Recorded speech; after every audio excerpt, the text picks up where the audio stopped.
Actually, this is our talk platform. Today, we are talking to such a special guest. She is connecting with us from Maine, from United States of America.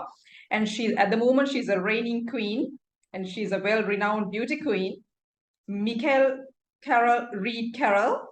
So I would like to know, could you please tell us about yourself? Because you're a beauty queen, it's very important to us to get to know about yourself. What about yourself? What are you going to talk about here? Sure. So number one, I'm a wife. I'm a mom to two small children. I have a little boy who's 8, a little girl who's 4. I'm also the reigning Ms. USA Universe. I won that title last summer in Miami. And currently, I also run my own pageant coaching firm called Carol Crown Consulting. I've been doing that since about 2021 after I gave back my International Ms. USA title in 2020. And I decided to start coaching after roughly 25 plus years in the pageant industry. And so I've been doing that for about 2 years now, really enjoying it.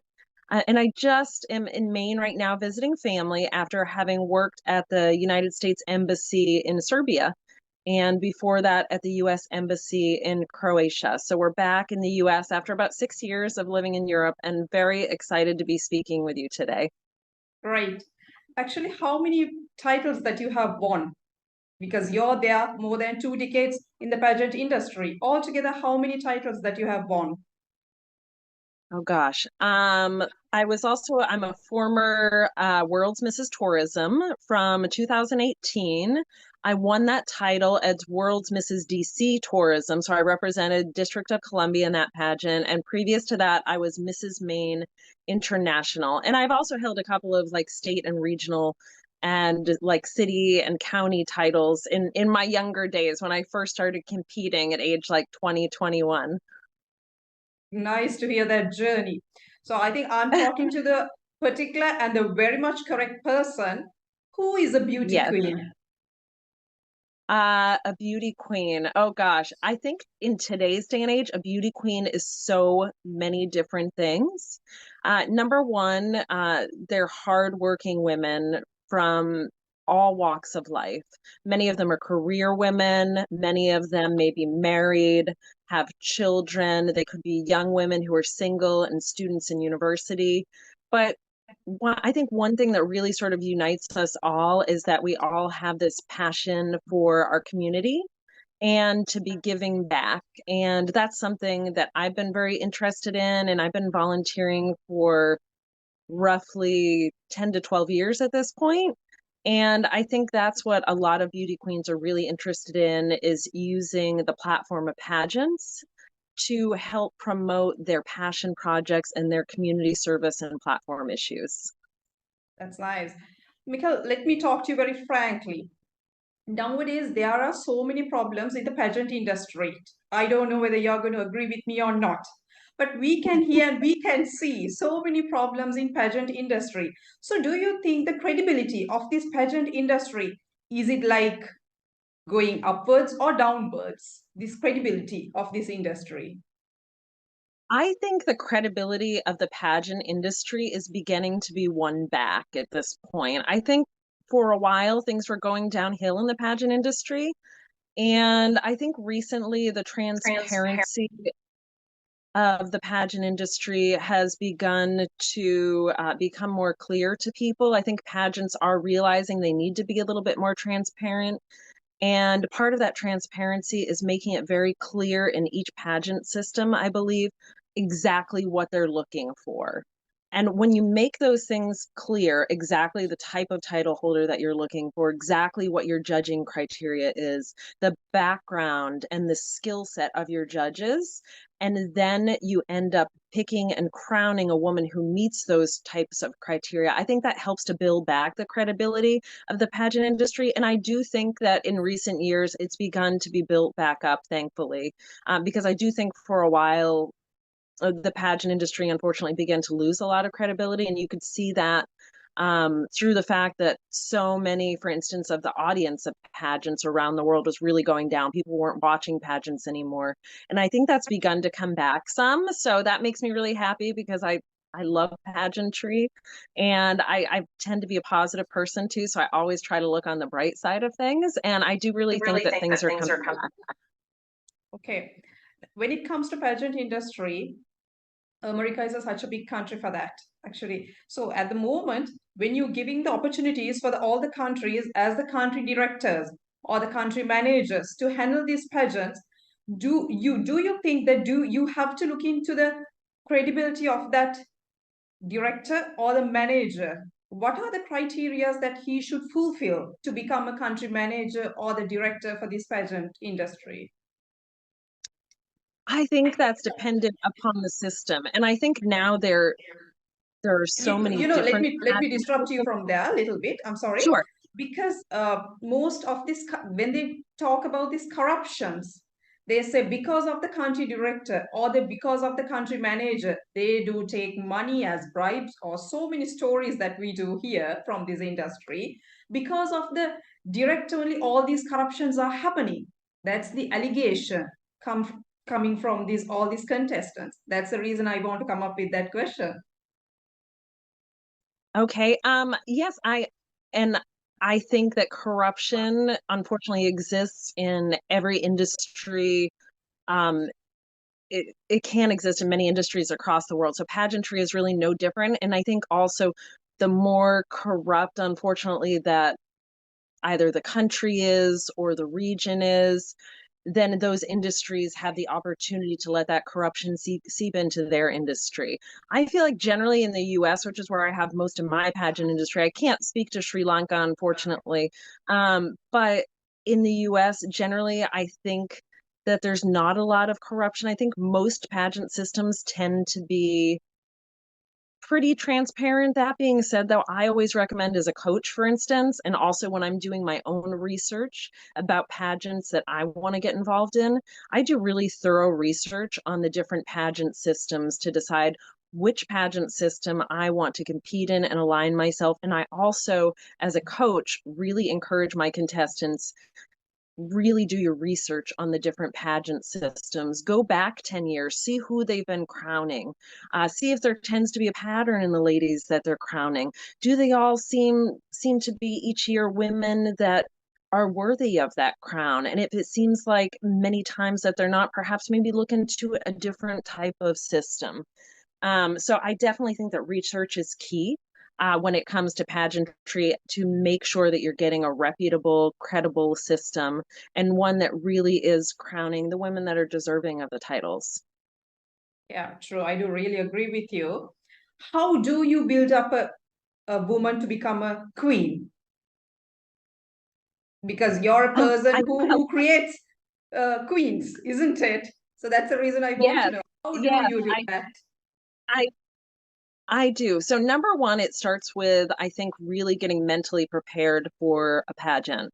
A lot of people don't realize how much mental preparation goes into getting ready for a pageant, and you really need to believe that you're a queen. Because if you don't believe that you're a queen and you don't have that inner confidence, nobody else is going to see it either. And those judges need to see when you walk into that interview room or you walk onto that stage, they need to see that you believe in yourself and that you believe you are a queen and their queen. So, really, one of the first things that I try to do is get my contestants and my clients to really believe that they are queens, to believe in themselves. And I do a number of different exercises with them in order to help build up their confidence and those types of things, to really believe that they are worthy of the crown. Because again, if you don't believe that you're worthy of the crown, nobody else is going to think you're worthy of it either. So I think that's one of the first things that you do. And then, of course, you need to be getting yourself physically ready. In any pageant industry, it's important to be physically fit and to have yourself ready, not only for that particular pageant competition, but if you do win, a lot of pageants now have very strict demands upon your time. You have to do a lot of travel, those types of things. So you really need to be physically fit and ready and able to get out there and do the job of a queen. I also let my contestants know they need to be hardworking. Pageants aren't looking for women who are just, wanting to go out and wave in a few parades. They want someone who's going to be working hard for them and out there really in the trenches, recruiting contestants, working on community service, being involved in their community, being involved internationally, those types of things. So again, that's part of it as well. I try to create really hardworking contestants to know that once you're crowned, you're going to have a hard job. That's true. Crown is not a personal belonging or a personal property. Do you agree with me? At the moment, you're also wearing a very beautiful tiara. But wearing a tiara means you have to work for the society. You have to give something back to the society. But some queens, I'm not telling all the queens, that some queens, they do believe in that. Now, I'm the queen. This is my private property. I can behave like a queen and nothing else to be done. Is it correct? Because I know you're a person or a veteran in this field, so you must be having a very good idea about this. Yes, once you are wearing that crown, you are a public figure and a role model, which means you need to behave as such. You need to be working for that system because essentially you're a representative or an ambassador of whatever system you have won your crown in. You're now a representative, a spokesperson, and an ambassador for that system, meaning when they tell you that you need to do something, you need to be working for them. You also need to be, of course, out there working for your own personal platform and community service issue. What are you doing and giving back to the community?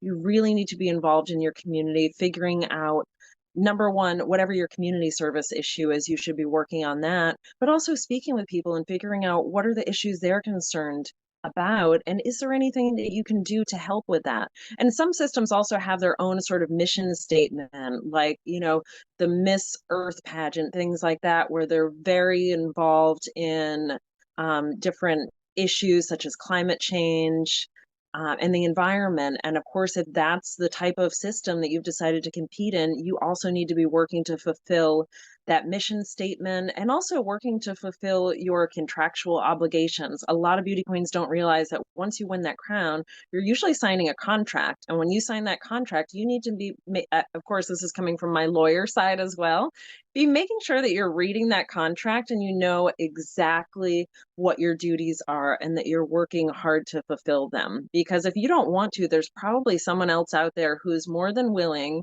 to do your job for you and take that crown away from you. Decrowning, if I'm not wrong. In that matter, Mikhail, now to become a queen, like few decades ago, it was only your beauty, your face beauty, your height, your skin complexion, those things. Now it's totally different game. It's a different ball game because you have to be an educated woman to become a queen. Why do you think a queen should be an educated woman? What's the reason? I think the reason is that number one, being a beauty queen nowadays is not just walking in and being the most attractive woman in the room who's winning the title. You need to be intelligent because, again, you're an ambassador, you are a spokesperson, and you need to be able to speak intelligently to those in the community. I mean, otherwise, nowadays, again, like I said, there's a lot of different systems. So if you're just scrolling through social media, and you know how social media is, people just scroll and scroll and scroll. And if they're just seeing a pretty face, well, any pageant can just pick a pretty face. If that person is not interesting, if they're not intelligent, if they're not saying something that's worthy of hearing and being listened to and that's interesting, people are just going to scroll right past to the next one until they get to that woman that is interesting, is relatable, is intelligent, and has something to say which is important. And people really want that now. They want a title holder who is smart, who's well spoken, and also relatable. People want someone who's sort of real. They also don't want someone who's perfect nowadays. Like back in the old days, it was sort of the pageant Patty who would win, and she was beautiful and just gave the perfect canned answers. But now people want someone who's also a little bit more real and that they can relate to and see themselves within. Let me come back to South Asia because I'm representing Sri Lanka. So, not only in Sri Lanka, most of the Asian countries, they do believe in a woman to become a queen or to tell them that this is a pretty woman. A woman should have the fair skin complexion, and the tallest one and the fairest one will become the queen or the most beautiful woman. How far is it true? What do you say about that? Um, I think that again, I think that's very sad. And but what I also do think is that the pageant industry is going away from that. And I think we can see over the years the ladies who are being crowned are much more diverse than they used to be, much more diverse. I think the pageant industry is going away from this sort of canned uh, media sort of idea of what beauty is and realizing that there are many different types of beauty. They really are. I think the pageant industry, as well as media, is finally beginning to sort of redefine beauty. And you can find beauty in so many different skin tones, heights, shapes, sizes, women of different ethnic backgrounds, women of different racial backgrounds. And I think people are realizing it doesn't have to be one certain look that is beautiful. There are so many different beautiful women in the world. And having a certain look, if we all look the same, frankly, it'd make us boring. And I think people now appreciate more seeing a different type of beauty, a more exotic beauty, something that is different and not what they see every day.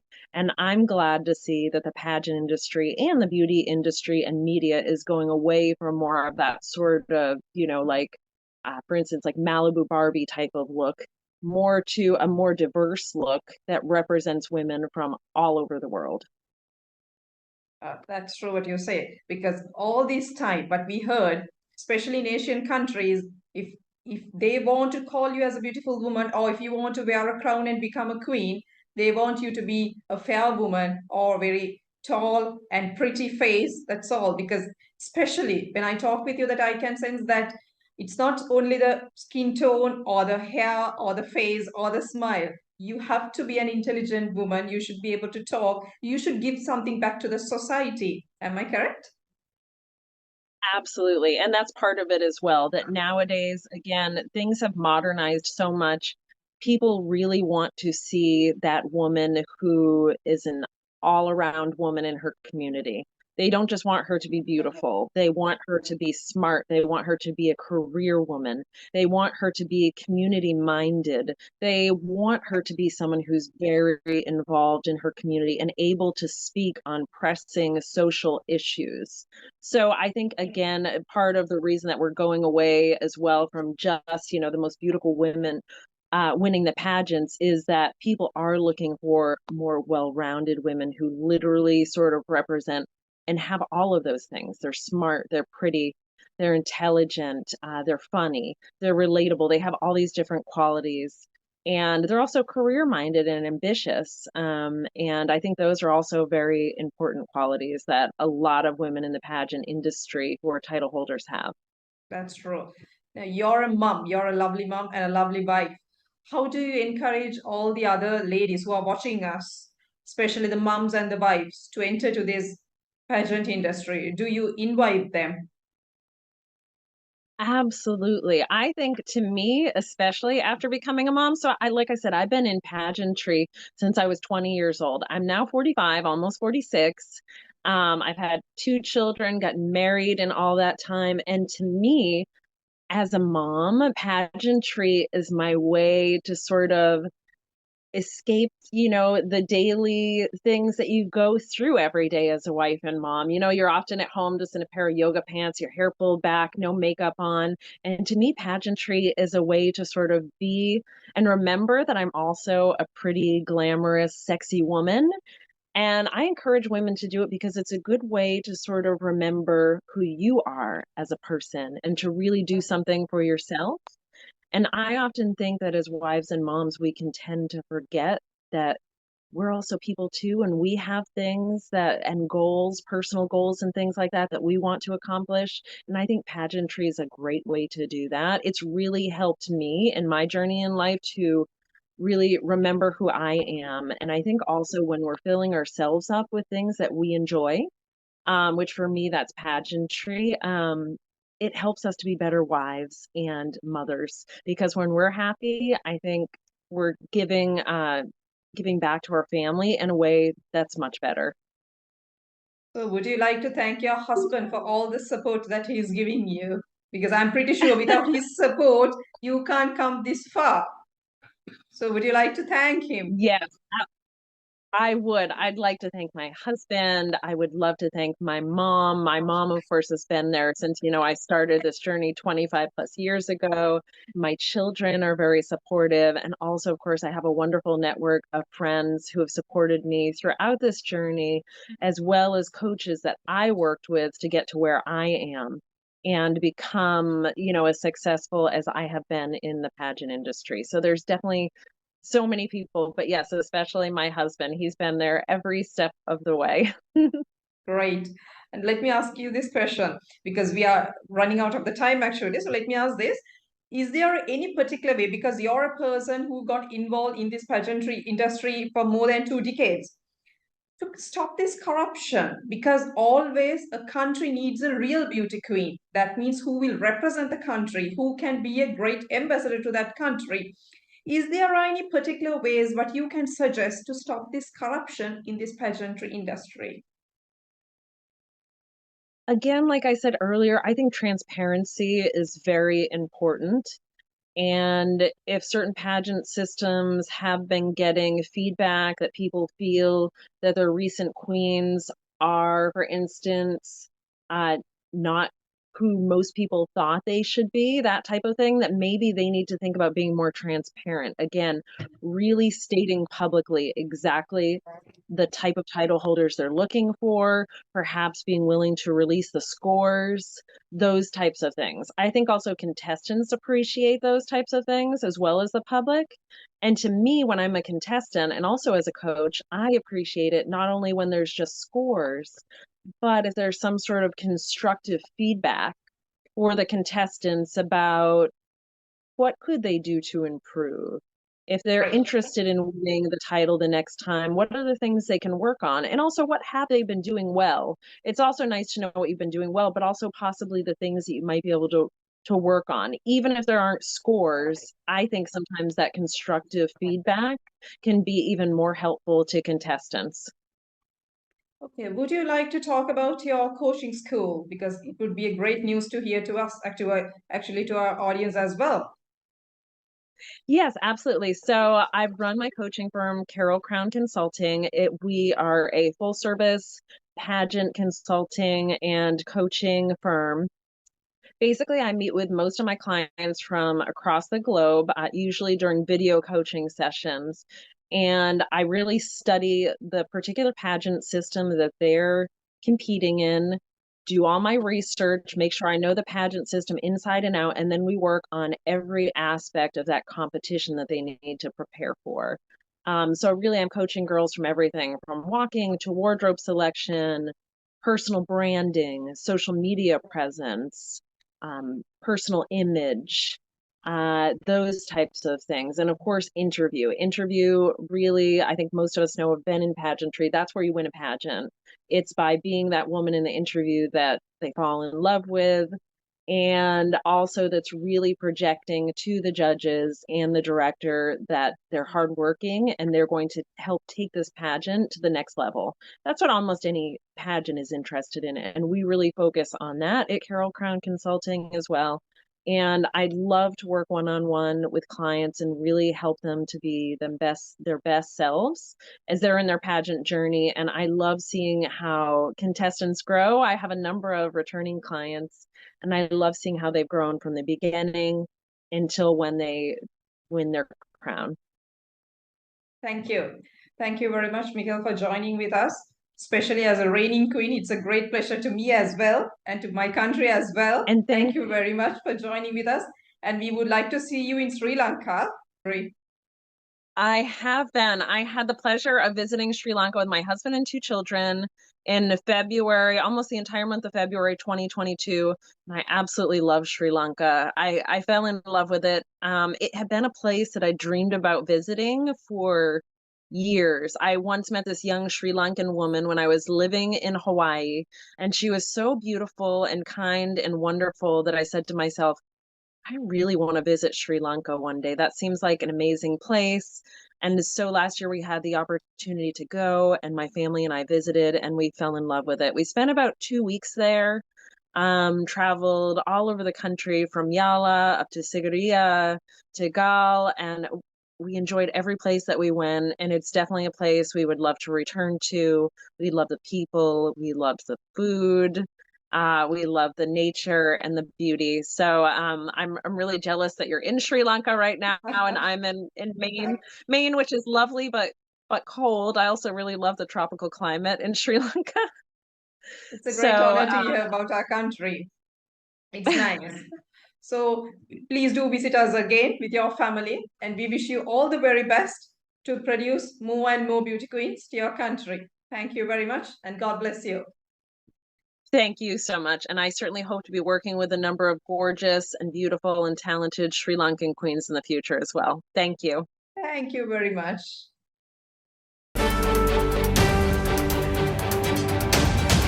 Molly Tunenma Talk.